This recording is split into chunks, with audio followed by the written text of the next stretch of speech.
They didn't erase the truth. They buried it in blood, and tonight, the sisters found out who helped dig the grave. Toxic Love Files.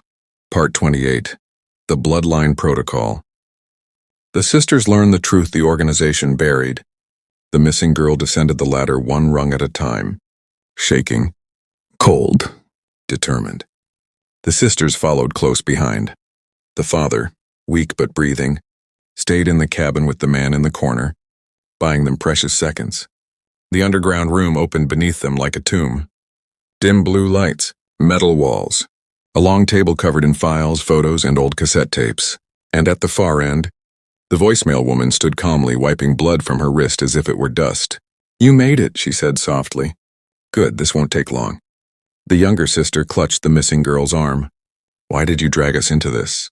The voicemail woman stepped forward. "The three of you are connected. Not by coincidence, not by accident, but by blood." The older sister's voice cracked. "What blood? We aren't related to her." The voicemail woman smiled.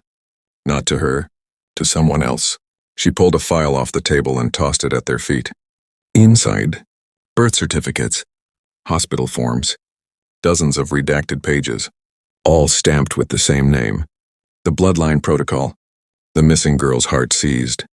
"What is that?" The voicemail woman finally told them. "These documents belong to your mother." Both sisters froze. "Our mother is dead," the older sister whispered. The woman shook her head. "No. Your mother was one of us." Silence. Cold. Choking. The younger sister stepped back, shaking. "You're lying." The voicemail woman pointed to a photo. A woman in a lab coat, smiling, standing beside the voicemail woman herself. Your mother, alive, younger, and wearing the same insignia the operatives had on their uniforms. The older sister's knees buckled. No, our mother wasn't involved with you. She never... She didn't tell you," the voicemail woman said. "Because mothers never tell their daughters how dangerous they really are." The sisters stared in horror. "Your mother," the woman continued, "helped build the implant technology. She helped create the protocol for rewriting memory. She helped design the psychological triggers we use." She stepped closer. "And she helped select the test subjects." The missing girl's breath caught. "Select who?" The voicemail woman smiled. "You." The missing girl staggered. "My parents would never..." "Oh, not your parents," the woman interrupted. "Her." She pointed at the older sister. "She found you. She hid you. She tried to protect you. And when she realized what you'd seen, she ran." The missing girl whispered, "You're saying she saved me?"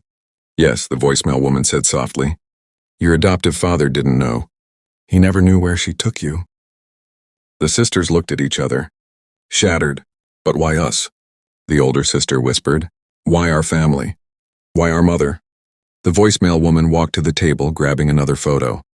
This time, all three of them, taken years ago, before everything.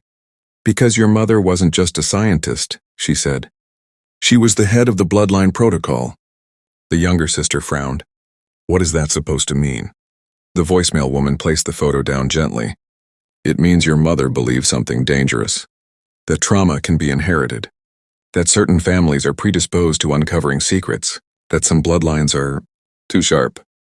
Her voice lowered. "She believed your family was one of them." The sisters stared at her. "What does that have to do with us?" "Everything," the woman said. She pointed at each sister. "You inherited her curiosity, her pattern recognition, her resistance to manipulation." Then she pointed at the missing girl. "And she inherited your mother's instincts." The missing girl shook her head. "But I'm not related to them."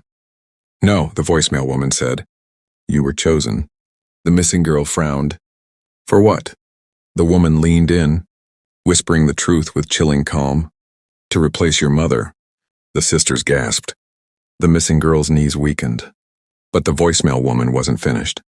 "Your mother was brilliant. Too brilliant. She started questioning the organization." Her eyes hardened. "So we erased her." The sisters screamed. "What?" But the voicemail woman continued. "She didn't die.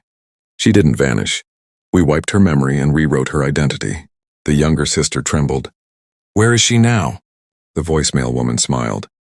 "You've already met her. The sisters went pale. Who? They whispered. The voicemail woman stepped back as footsteps echoed behind them. Slow, measured, familiar. A voice the sisters recognized. A voice that made their blood run cold.